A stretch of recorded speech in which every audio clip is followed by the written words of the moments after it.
Welcome, everybody. On behalf of the Arnold Arboretum, I welcome all of you to this virtual program, Racial Equity in Urban Climate Action with Joan Fitzgerald. I'm your host, Pam Thompson, Manager of Adult Education. For anyone joining us from afar or for the first time, the Arnold Arboretum is a 281-acre public park designed by Frederick Law Olmsted and Charles Sprague Sargent. It's a world-class research collection of temperate trees, shrubs, and vines for all to learn from and enjoy. Started in 1872, the Arnold Arboretum has provided critically needed green space to the residents of Boston, Massachusetts, and beyond for nearly 150 years. We're recording this event and we'll post it to our website after editing and captioning. If you have questions, please post them in the Q&A section, and we will address as many of those as we can after the presentation. I'm pleased to introduce Joan Fitzgerald, Professor of Urban and Public Policy at Northeastern University in Boston. Joan was originally scheduled to speak at the Arnold Arboretum in the spring of 2020, but that did not happen. So it is very delightful to finally get to hear her thoughts. In her teaching and writing, Joan focuses on urban climate action and strategies for linking such action to equity, economic development, and innovation. In her fourth book, Greenovation, Urban Leadership on Climate Change from Oxford University Press, she argues that the climate efforts of too many cities are neither integrated nor aggressive enough and suggests initiatives for lagging cities to accelerate their action. Her ongoing Climate Just Cities project examines strategies for post-COVID urban climate action to emphasize equity. Joan is also currently a fellow with the German Marshall Fund of the United States. She blogs on viral inequality and urban climate action on Planetizen, and you can find some of those postings on her website, joanfitzgerald.com. So Joan, I'm so glad we're finally making this happen. Welcome. Thanks, Pam. It's a pleasure to be here, and I thank all of you for coming out on this wicked cold evening to the Arnold Arboretum. My research for many years has focused on urban climate action. And in my 2010 book, Emerald Cities, I used the term Emerald Cities to indicate it was something above green, that they were cities that were making that connection between economic development and, to some extent, equity in their climate action planning. But in 2010, to be honest, there weren't a lot of cities doing climate action planning. So fast forward to 2020, and I published Greenovation that makes that connection a little stronger. What is Greenovation? For those of you from Boston, you might have heard of Greenovate Boston. And in fact, I'm in touch a lot with the planners in the city of Boston, and with their permission, used their term Greenovate, turned it into a noun for Greenovation to indicate something above. Just like Emerald Cities was something above green, Greenovation was something above what's currently going on in climate planning. And I wrote this book because I thought what we see in much of the United States as part of climate action planning is not moving fast enough. It's not moving aggressively enough on the big items.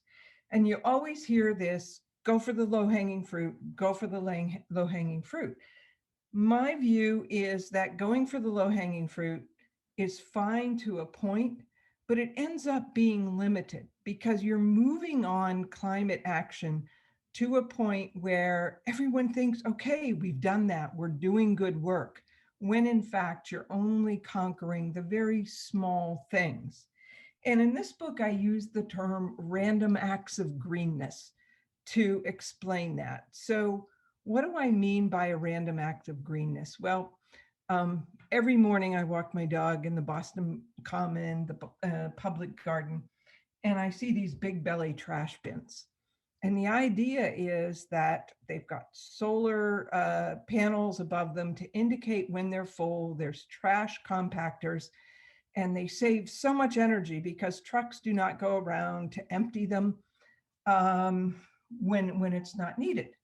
But of course, there's other kinds of trash cans, and I see the crews going around emptying all those, emptying the others.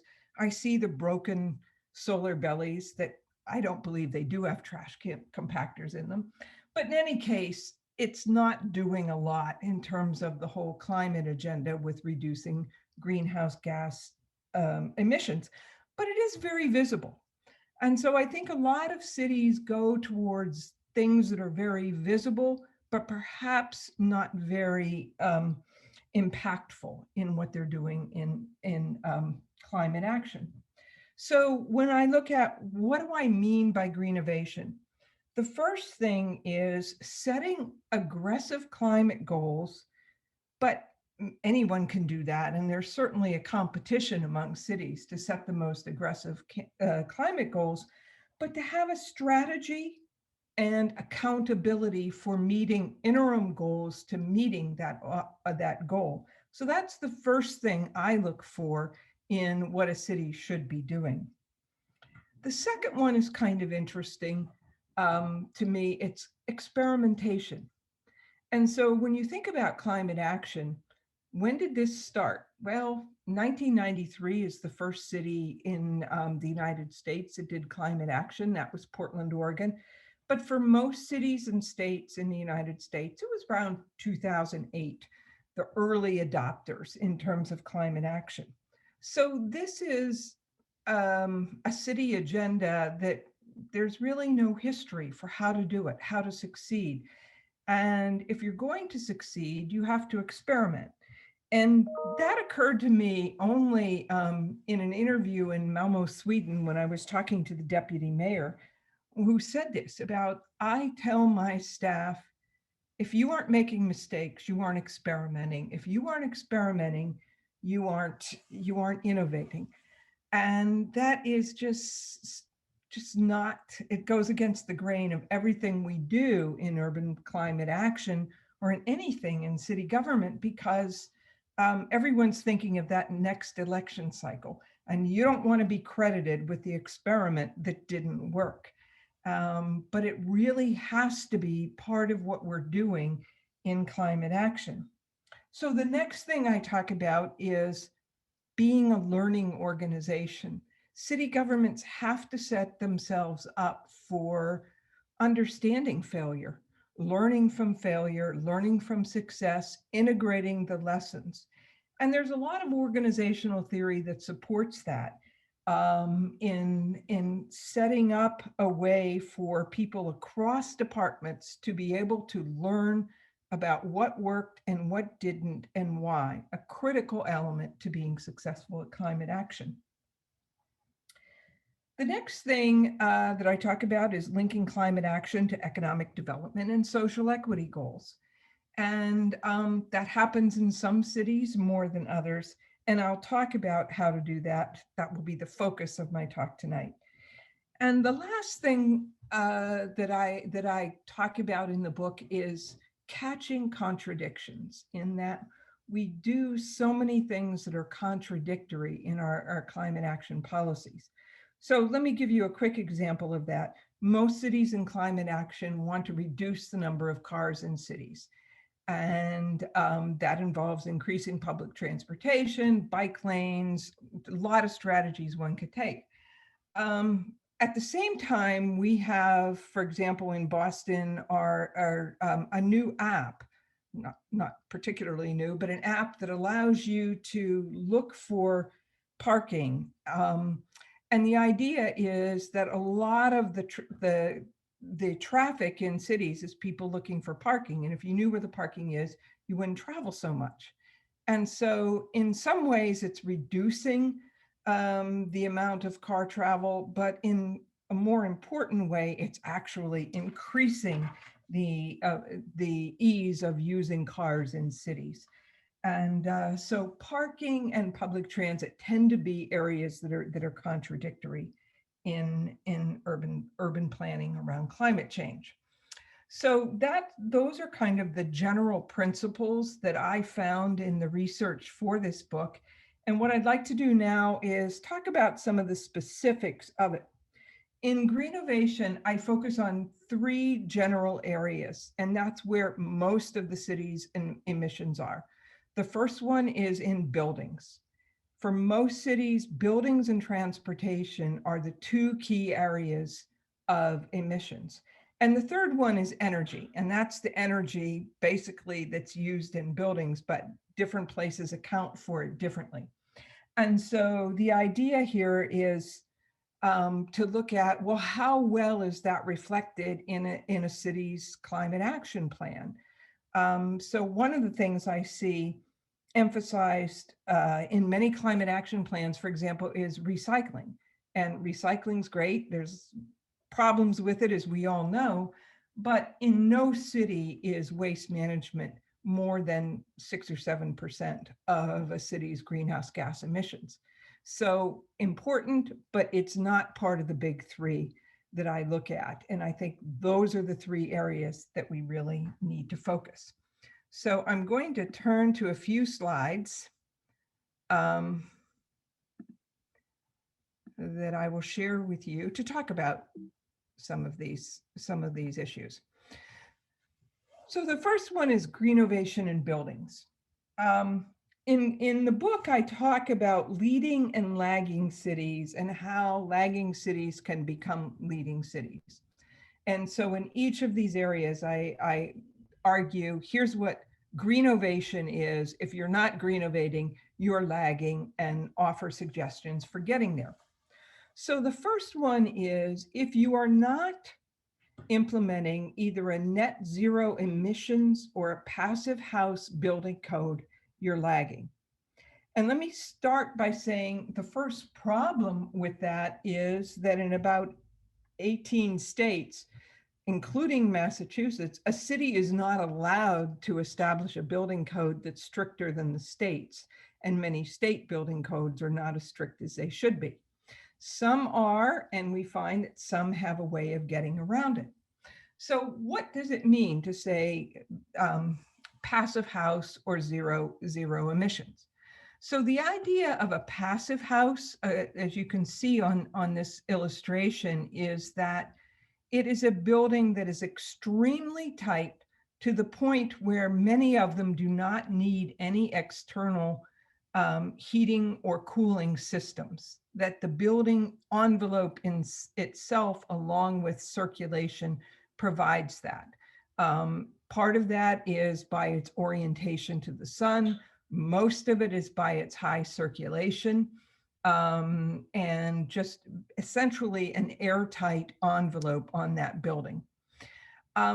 Zero net emissions is similar. You start with almost passive house standards, but there's an additional requirement that the building's energy annually is provided by renewable energy. And that could either be on site, which is very difficult to do in most urban environments with high-rise buildings, or it's a purchase agreement for that energy. So this is the gold standard that I look for in what a city is doing. And we have made considerable progress in this.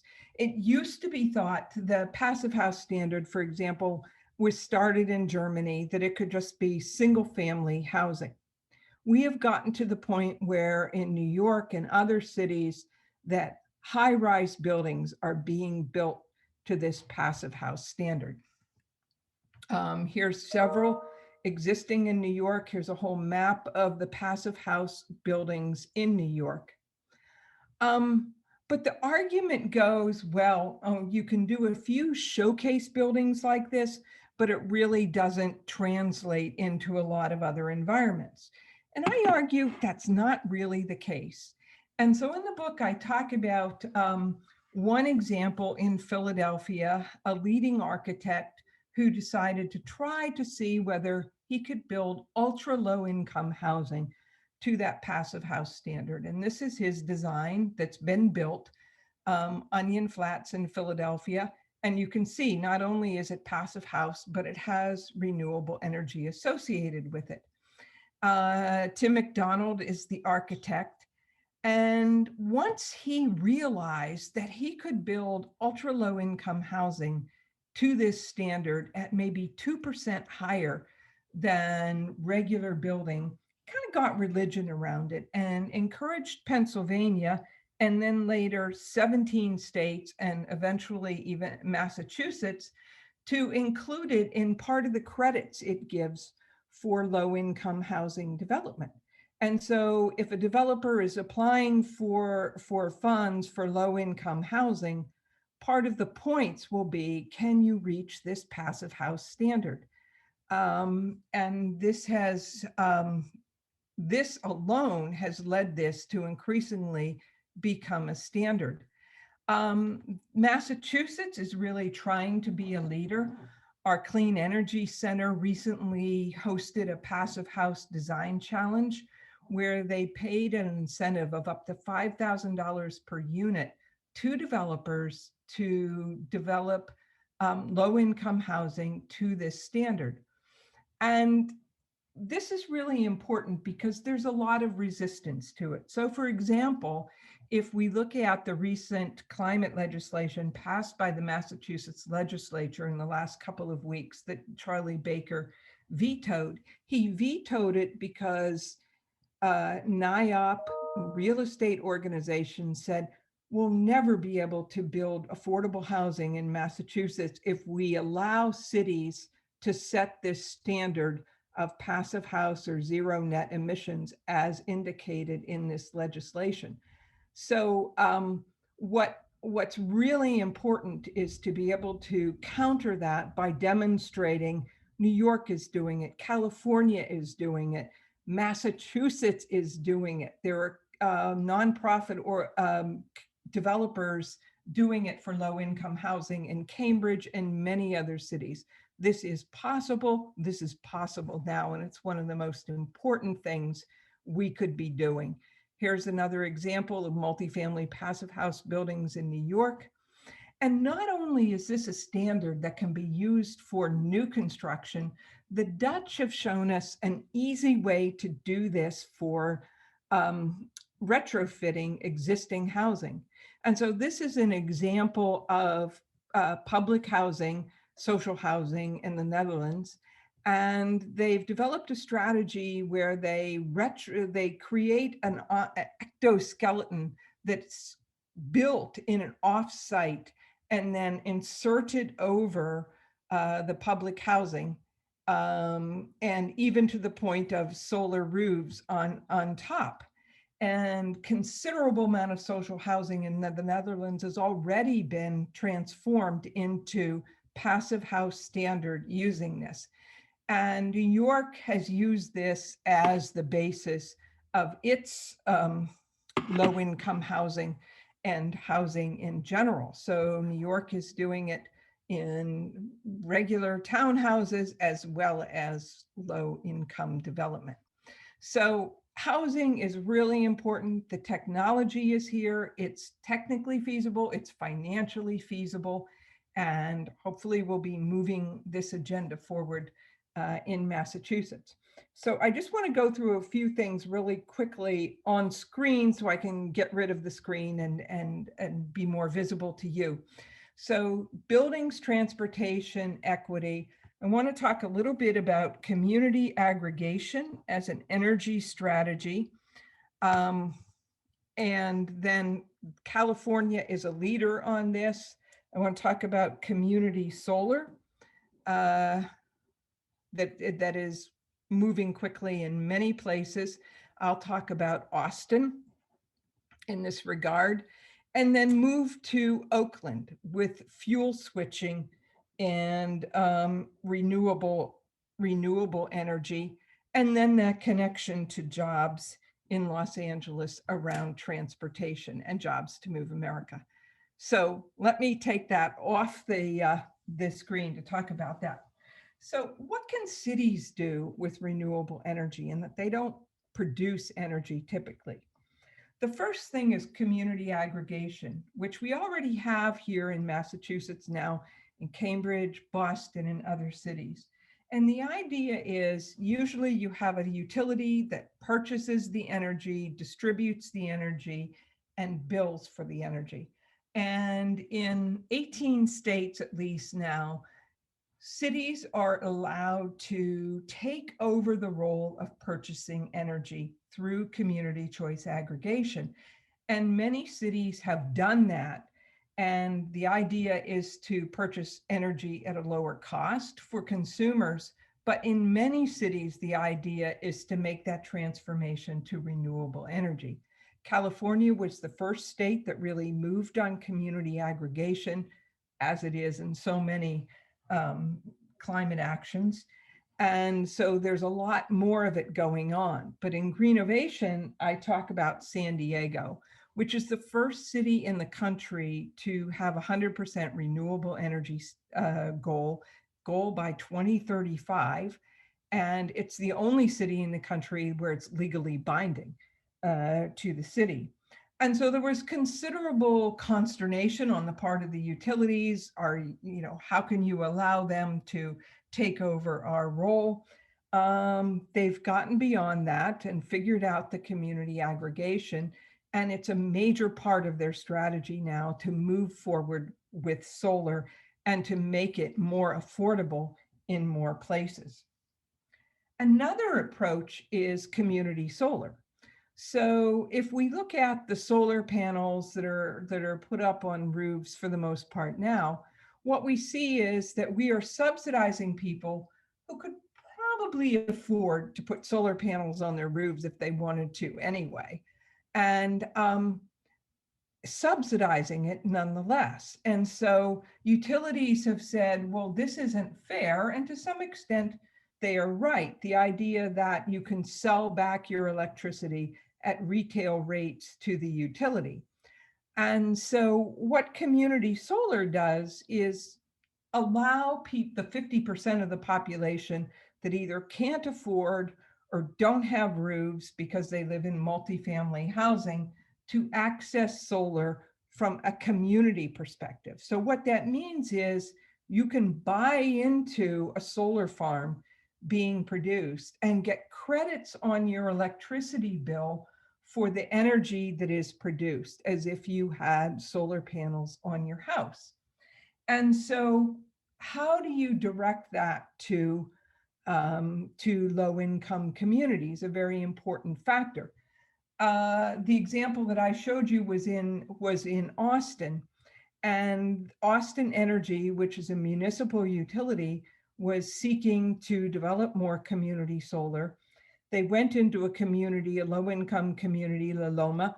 They planned on putting up a huge solar farm. And there were a lot of community organizations in that area that said, oh, wait a minute, if you're going to put this here, shouldn't we benefit as well?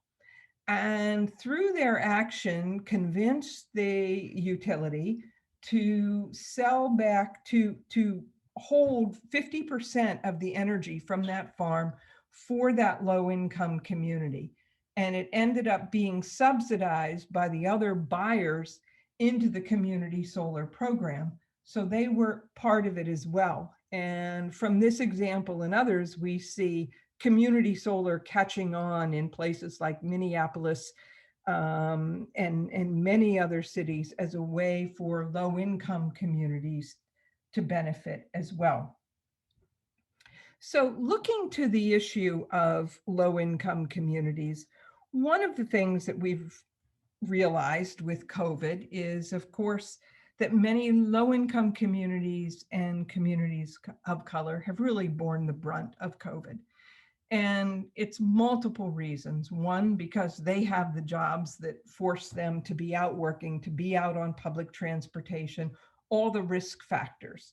The other aspect of it is they live in environmental justice communities, where they have borne the brunt of polluting uses in their communities that have left them susceptible to asthma, to diabetes, to various illnesses that predispose one to have a bad outcome with COVID.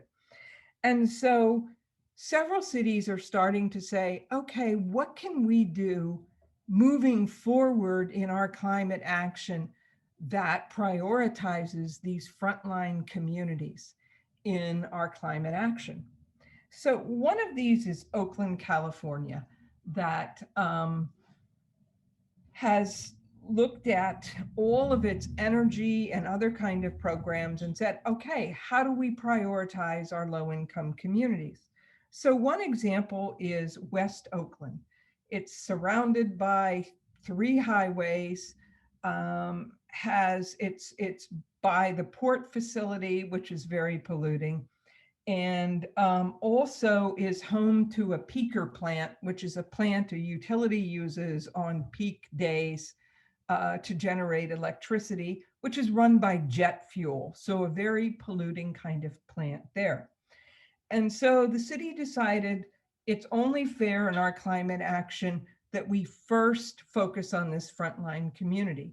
So the first thing they did was energy efficiency, which we know is the first line of action in emissions reduction. But not only going into homes and buildings and say, how can we make them more energy efficient, but saying, how can we get the fossil fuels out of their buildings? And this coincided, this action, with a report from the Rocky Mountain Institute looking at indoor air pollution and realizing gas stoves, even water heaters create a considerable amount of indoor pollution. And so the strategy was, we're going to make these buildings more efficient. We're going to do a fuel switch, make them all electric in their efficiency. And then through various programs in the state of California, we're able to switch out the jet fuel plant for renewable energy plus storage. And so they've created a cleaner source of energy in this area, but with this storage, also a more resilient source of energy in this low-income community, in that in event of a fire, which California has had many, or other events where power goes out, they have the storage that they can rely on. So it's a real example of a city trying to focus on a frontline community and look at all the different aspects of climate action that can be implemented there as a way of improving the conditions that have built up over years through environmental injustices. So one other city that I focus on that illustrates a lot of these actions is Los Angeles. And if I can just, let me go share my screen again and look at the slides.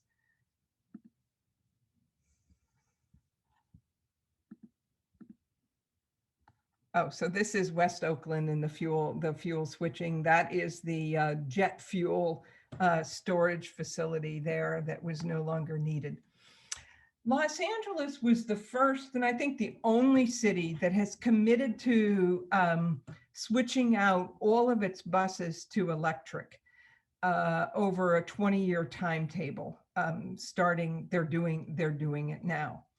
And this is kind of a risky strategy because the technology for electric buses is not exactly where it needs to be right now. And in fact, when a few of its first buses came into operation, they weren't able to go as long as proposed and so forth.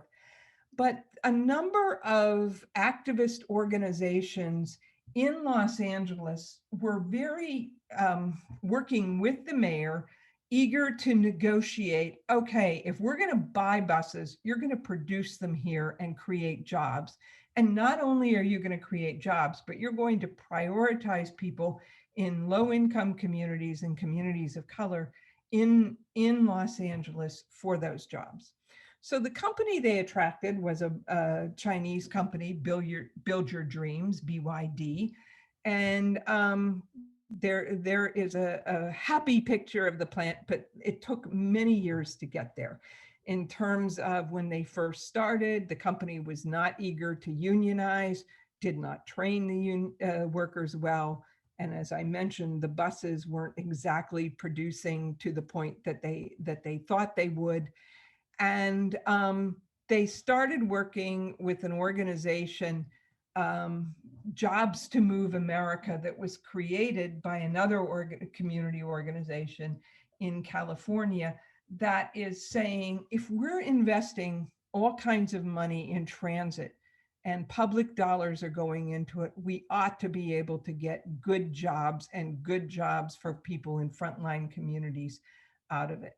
And so they negotiated over time for the unionization of the facility, and it's a happy ending story. They're producing buses that are working well. And since then, they've been moving. Jobs to Move America has been moving to several other cities. And there was another bus company that started in the Bay Area that moved to South Carolina to avoid unions, and suddenly realized, oh, if we're going to want to capture these jobs, we have to unionize as well. And also committed to an agreement to hire workers from, again, the low income communities.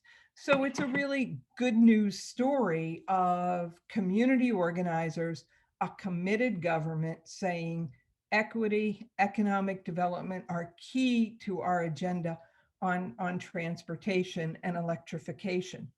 There's more aspects to this in Los Angeles as well. And so one thing that we see cities doing is trying to promote electrification of vehicles. And one thing we know is we're not going to eliminate cars in cities. So we do have to electrify as much transportation as possible. But here again, if we look at how are we doing it, it's not unlike what we're doing with rooftop solar. We offer subsidies for people to buy cars. Who can afford to buy electric vehicles? People who are relatively well off. So we're subsidizing the relatively well off to lead this transition. And so Los Angeles developed this program called Blue LA, which is a city-owned electric vehicle kind of rental. But the idea was to first use it in low-income communities at a highly subsidized rate so that it would allow transportation to good jobs. And it's one of the first cities in the country, perhaps in the world, that has focused its electric vehicle strategy on low-income communities. And we'll see how that works out. So those are just some examples of how cities are connecting their climate agenda with economic development and equity. I'd like to close with looking at how some cities are really moving the whole concept of climate action to climate justice. And the two cities that I've been focusing on the most are Providence, Rhode Island, that recently developed a climate justice plan as opposed to a climate action plan, and Austin, Texas, which just released a climate equity plan. In terms of just released, it's just out for review at this point. And what's unique about these areas? Well, let me just say that the green zones, and get that on the slide, and stop the sharing then, so I can just talk. What's unique is the planning process for them. So we often talk about the importance for community engagement, for public participation in planning. And for the most part, it's very tokenistic. And in both Austin and Providence, they realized that if they were going to get the trust of these frontline neighborhoods one of the first things they would have to do is engage them in a much more meaningful way around their climate action plans. And so they started out each city with anti-racism training for all those involved in the climate action planning process. They engaged in a process to figure out who all of the participants should be, and not just tokenistic participation, but long-term participation in actually developing the goals of the plan. And to do that takes a lot of time. And so they were able to get foundation funding to pay the people for their time, to arrange meetings around which they would have childcare, they would have meals, they would respect the time of the people participating in the public participation process. And very effective, to the point where in Providence, it's taken to a level I have never seen before, in that they're not only setting the goals, but people in the community are charged with part of the implementation of the planning itself after setting the goals. So engaged participation was key to setting the goals of these climate justice and climate equity plans. And so where we are now is, let's see what happens with this, because few places have ever done this before. And let me just give you an example of the tensions that could come about with this orientation. So shortly after this plan was released in Providence, one of the priorities of the plan was what they called green zones, that they were going to identify racial justice communities, call them green zones, and focus the action of their climate plans there. So shortly after they did this, Eversource announced that they wanted to build a new LNG, liquid natural gas facility on the port right in the neighborhood of Providence, where they had just established a frontline community. And the mayor was against it. Of course, the people in the community were against it. But this is a major part of the economy of Providence. And eventually the governor, Gina Raimondo, said, this facility is going in there. And so it was too important to the economy of Rhode Island and the state to even think about not having this be part of the future economic development. But it was very much in opposition to the ideas of the plan.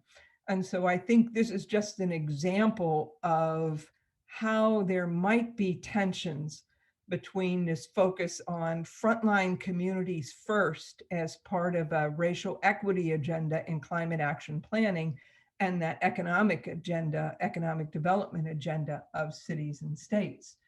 I'm hopeful we can work that out, but that's kind of where we are now in this movement.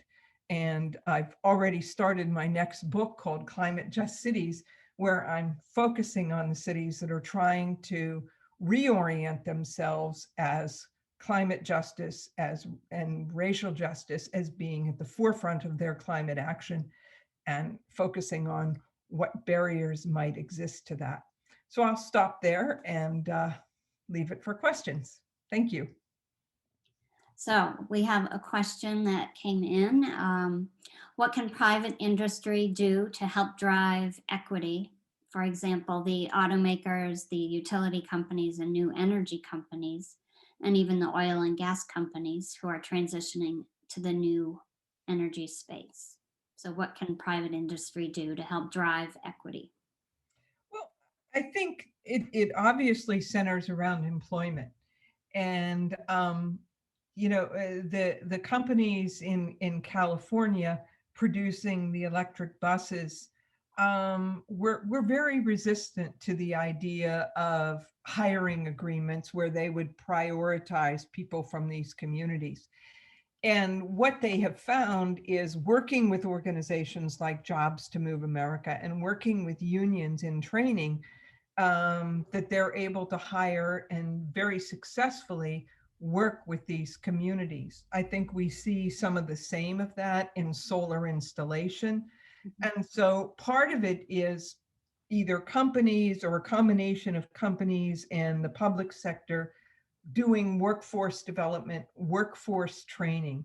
And there's so many aspects of this where it's possible. Let me give you a local example. There's an eco-innovation district in the Talbot North Triangle area, Dorchester in Boston, that's doing a lot of work around green stormwater management. They have worked with a national organization that has a certification for green stormwater management, green infrastructure, and they're training people in the community to do this kind of work. So it's a combination of public-private partnership, but the private sector being willing or being forced to employ people in whether it's electric vehicle production, green stormwater management, solar installation. Many jobs are out there. How is Boston doing with its program to get community participation in resilience building in various neighborhoods? Well, that was just one example. Boston is also working in East Boston on a major design strategy for addressing sea level rise and green infrastructure. Boston is doing pretty good, not great, would be my honest assessment of it. I think, though, they're really committed and moving in that direction. If you look at their strategies, not only around green infrastructure, but microgrid development, they've really focused what they could do in low income communities. All right. What cities are you highlighting in your new book? Have you gotten to that point? Well, Providence and Austin. Los Angeles always looms large in my books and my writing. And Los Angeles is an interesting case, because when you think of green cities, for most people, you think of cars, smog. But Los Angeles is really trying to address a lot of its problems, trying to build public transportation infrastructure, electrifying buses. And really, because of the progressive mayors over time, the pressure of community organizations has really been able to direct what they're doing toward low-income communities, job creation, economic development. So Los Angeles would be one of them. I'm trying to look at the ones that you don't recognize very often, such as Pittsburgh and Cleveland, that are really struggling in many ways economically. Pittsburgh less so now, but have really gotten very aggressive about climate and equity as part of that. And then on my European cities, Malmo has always been one of my favorites, in that, unlike Stockholm or Copenhagen, which are very rich cities, it has a labor background, a manufacturing background, and there's a lot of tension in immigrant communities. So I try to focus on cities that aren't just the Seattles and the Portlands and the San Franciscos, but those that illustrate a lot of the tensions that occur in the climate equity agenda.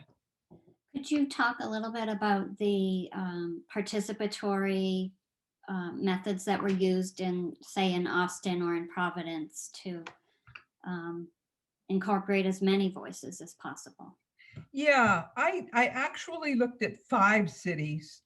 In addition to those 2, I looked at Cleveland, Baltimore, and I always forget one.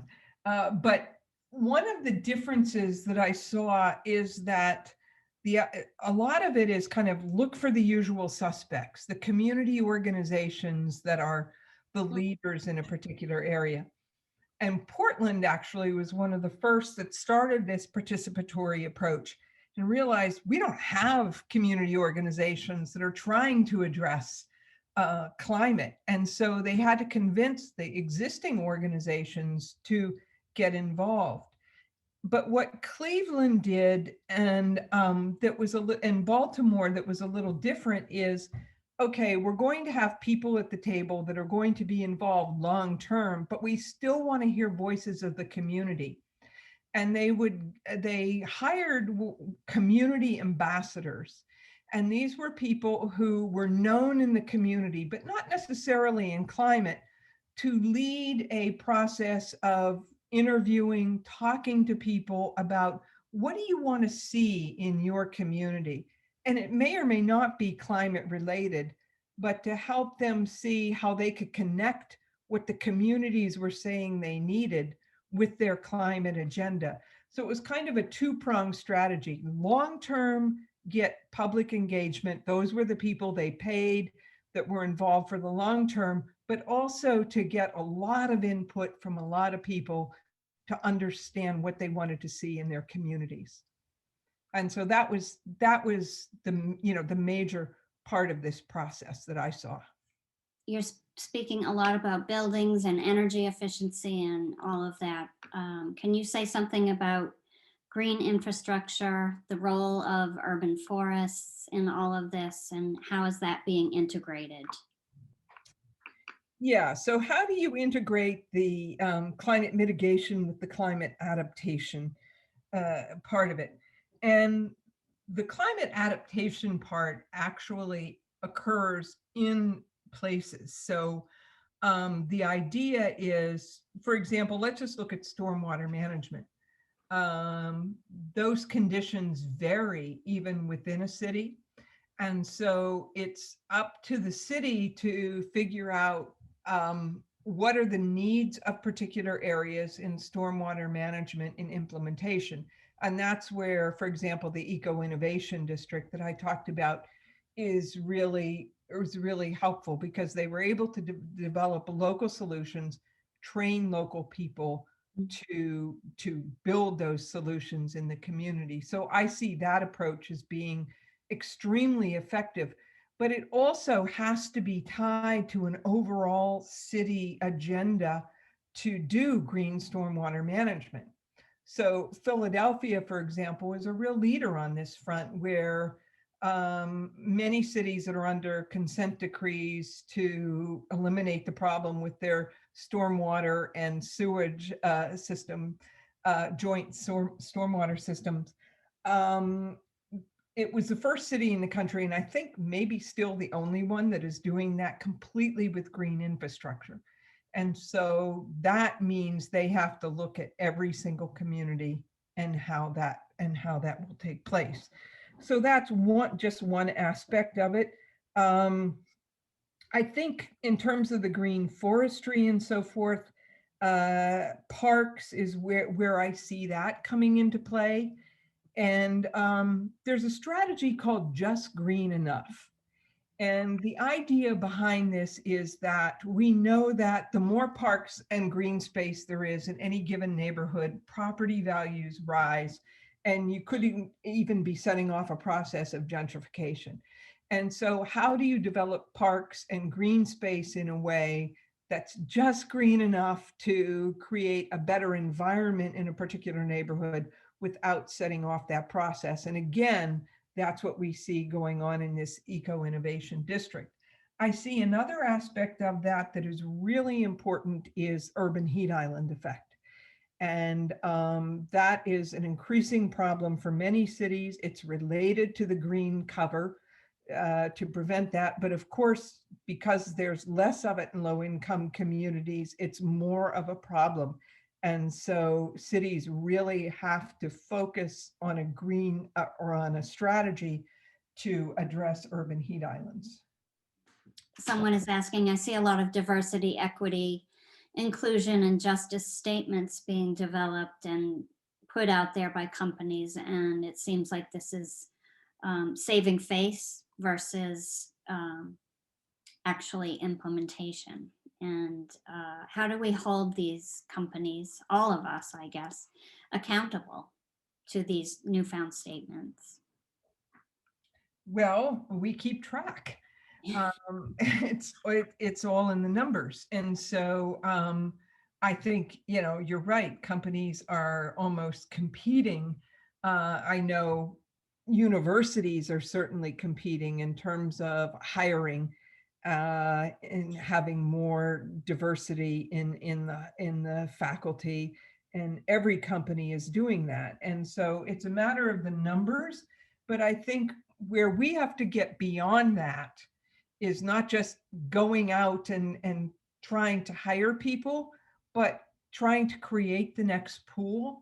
So for me as a university professor, it has to do with who are we admitting to our master's programs? Who are we admitting to our PhD programs to be the next generation? And I think it's the same thing in employment in terms of not just who are you hiring, but what are you doing to make sure people advance?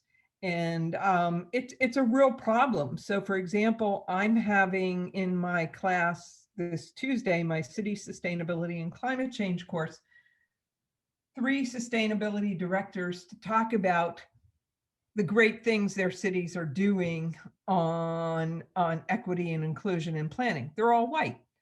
And you can't criticize them for being what they are, but the next step has to be, okay, how do we create that next generation of diverse leaders to bring this along?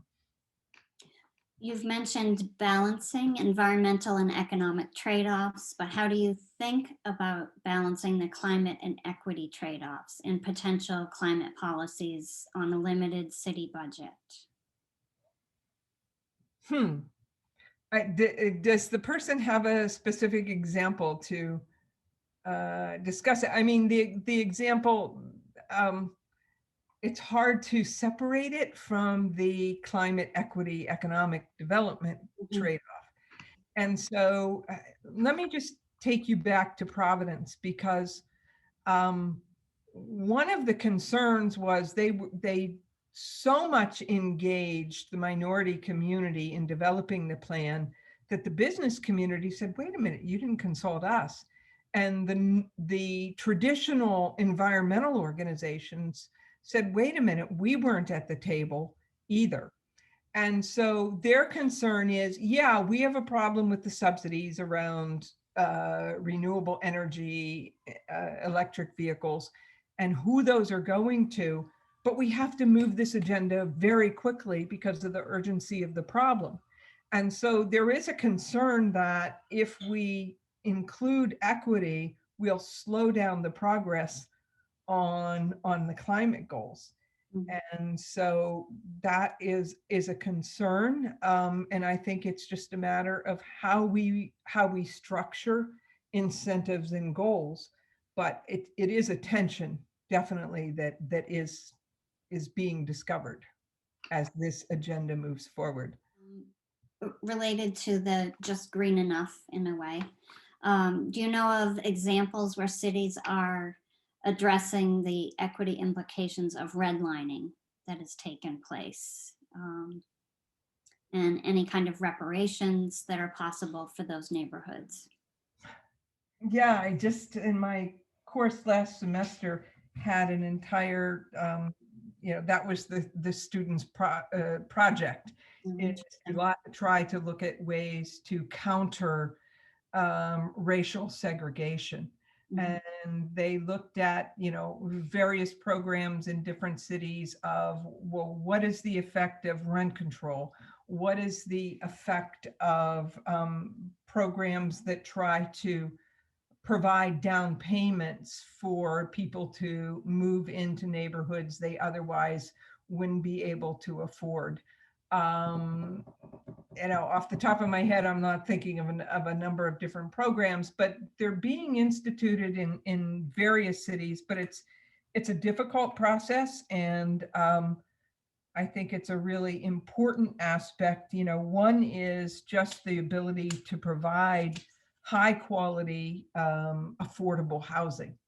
And so going back to one of the projects that I talked about earlier with the Mass Clean Energy Center, of subsidizing developers to develop affordable green housing and making attractive neighborhoods that are green and clean, is important. And that's important for health, especially. So, That's one aspect of it. Yeah, Yeah. that's one aspect of it, that it's not just green in terms of energy savings and the energy burden that poor people feel, but the quality of the indoor air. Yeah. what's your perspective on greening neighborhoods, lots of trees, and focusing on low-income communities where there seems to be fewer trees than elsewhere? Is it a meaningful action for a city to take? I would say it's one action that's Yeah, meaningful, one of many. it's one of many. We've got to get better at it. You know, we plant a lot of trees that we don't know how to maintain. But I think along with that, there has to be the development of green space, whether it's small pocket parks, larger parks that serve multiple functions. So part of it may be related to urban agriculture, part of it is related to stormwater management, but using green space for multiple purposes, I think is one aspect of this that's really important. And trees are one aspect of it, but it's just one aspect of it. This came in it came in a week or so ago. What strategies are being used to facilitate engagements for stakeholders who have barriers to participation, such as language barriers, holding down multiple jobs, limiting time availability, etc.? Yeah, I think I talked about that with the holding meetings at a time that are convenient, providing childcare, providing meals, paying people for their engagement.